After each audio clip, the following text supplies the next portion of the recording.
still in week 2, so these are still ahead of the game, but, you know, figured it's been a while since a couple of these videos have been posted, so let's post a few. If you hear any banging in the background, that's the floor being built. Needless to say, I've also been building up the roof, and yeah, so sorry for any banging in the background. Needless to say, my back is killing me right now because of all this, so, yeah. Anyway, welcome back to to ANI201, and in this one we're going to be doing the pre-composition thing. So first and foremost, the pre-composition, mask, and that sort of stuff. So let's just go with a new composition here, and I'll once again name these guys whatever I feel like naming it. So yeah, ANI. I'll name this the pre-comp. There we go. Why not? I'll name this pre-comp. Duration 15. Yeah, I don't need it any longer than that. Speaking of which, someone asked me a question about the bumper assignment. I'll get into that in another video. But yeah, no more than 15 for the bumper, in case you ever want to, in case you're wondering that. And fit up. There we go. Fit up to that. Even though it's 231%. One moment. New composition. What size was that? 720 by 480. Okay.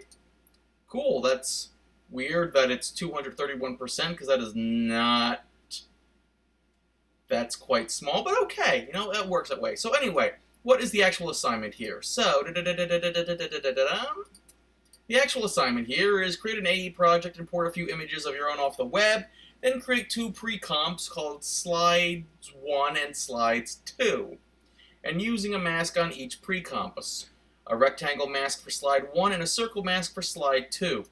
Create 2 more layers, both as one as red, one as blue, at 30%. Okay, parent the slide comp to the 1 side of the scale, slide down to 50%. Parent slide 2, and rotate and scale as you'd like to create something interesting. There's a lot going in on this one thing right here, so let's just talk about a few of those things first. First and foremost, what is a mask? So I'm going to just make a new layer here, new layer, solid. I'm going to make a new solid and it'll be magenta. Okay, cool. So now I have a magenta solid. And let's just say that magenta solid is yay big, okay? That's my magenta solid. And I'm also going to now make another new layer here, layer new solid, and I'll name this one, yeah, dark gray solid, why not? So I have a dark gray solid. And as you can see in my, no, come on, oh, okay, fine, scale. I'll do it that way since you really like to do that. So as we can see, anything that's on top will obscure a bottom layer. So right now my gray guy is obscuring this magenta guy, or this lavender purple-ish color. Let's see, what did it say it was? It said it was magenta or whatever. That doesn't really look magenta to me, but then again, you know, 5-year-old computer might not have the best graphics image as far as, you know, color balance goes. But that's okay. Anyway, point being, when you click on any layer, now this should just work just by using a rectangle tool, but let's just add a shape here. Yep, there we go. I've automatically made one mask. And you're probably going, what happened? Why did my square become a big square? Well, it's because if we look down here, over on this bottom left-hand side, I now have a mask, and that mask is set to adding. So I took everything away and only added that one area. If I switch this to subtraction, once the loading wheel feels like loading, subtract, what I have now is I have myself a mask. I have, in my square, I have a mask that I can go and see behind it. So whenever you select any layer, so if I select this dark gray solid here, and this time I'll put a star in here, boop. Now I also have another mask there, and I'll switch that to subtract as well. Now I have a cutout of a star moving around here. And now I've got myself a star like that. And you could do some weird, funky things, like, we could have a circle inside this guy right here. And now I'll have an add inside a subtract inside the full thing. And then I could, click in here again, and this time maybe do another one. Maybe put another star in here. Ooh, there we go. Maybe I'll switch that guy to a subtract. And you see the kind of the thing that you can wind up getting. Like, so now I have, a square hole, and then a circular fill, and then a star shape in the center there that's actually so teeny tiny it doesn't even look much like a star shape. But that's basically the concept of masks. And much like every mask, you can go and change, the path. You can change the shape. You can change the feather. The feather is how fuzzy it is on the end. You can change the opacity, making it only slightly, opaque, or slightly that. And, you can extend it. You can extend it beyond, or you can extend it less beyond. You can do stuff like that. Any sort of mask you have, you can change stuff about it. So that's the concept of masks. The other one here is the concept of parenting. So let me just make a new layer, make a new solid. Yeah, I'll find dark gray, whatever. There we go. There's dark gray. And let me make myself just another new layer just for the sake of this. New solid. Dark solid 3, why not? I don't really care about how these guys go. I only need 2 of them just to show the point. So, position, position. You can see that if I were to move this position, this one moves, but the other one stays still. Now then, over on this right-hand side, there's 2 ways to do this. There's this little sort of whip thingy, and you can just drag and click the whip, or you can go and click, the option. Now, it won't let you ever do a double loop. So if I were to go and say, okay, this guy right here, this guy is parented to the bottom one right there, boop, and then try to go and say, okay, this guy right here is now parented to this guy, it won't let me do that. That's an infinite loop. It won't let me do it. Both options are grayed out now. It's impossible. But now the point is, if I move one of them, one position, now they both move in tandem. The child object will, in fact, parent to the parent will move to the parent object. So if I were to do the same thing, let's just say scale. Oh, come on, I want to hit S for scale. There we go. So now they're both scaling at the same time. And then, same with rotation. I can rotate it, and they'll both rotate. Now you'll notice the rotations, the scale, and positions are all relative to that anchor point of the parent object. So as I rotate, the other one is just rotating around. It's not spinning, it's rotating around that focal point.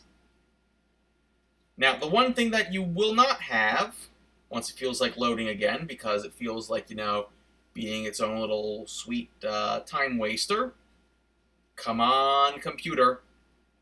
All I did was Command Z. You know what Command Z does. You undo. I was going to say, the one thing that doesn't really work with this is transparency, because transparency feels like, Oh,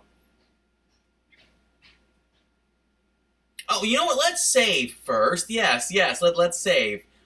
Sure, I will just name this ANI201 D Monticchio Precomp, because that's what the first word in the assignment is, isn't it? Precomp. Save. There we go. Okay, now let's do this. Transparency. You'll see that the only transparency that changes is the actual transparency, the 1. Now, with that being said, you'll notice that each individual thing has a has this. So the ones up here means everything. Now, if I switch this and I say only position will go to this position, now you notice how the position items over here have turned red. So if position changes, boop, boop, boop, boop, boop, boop, boop, boop, boop, boop. Oh, hold up, let me actually move you out of the way here. Nope, nope, nope.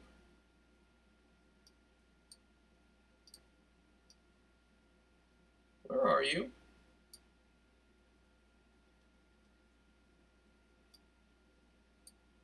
Okay, let's not do position, because position literally put it right on top of itself. Undo. Let's do rotation. Let's put the rotation to the rotation. There we go. So now, even if I do position-wise, the position will change. So if I can switch the position, but if I move this guy's rotation, then the rotation will go in tandem. So I could individually pick which one of these things I want.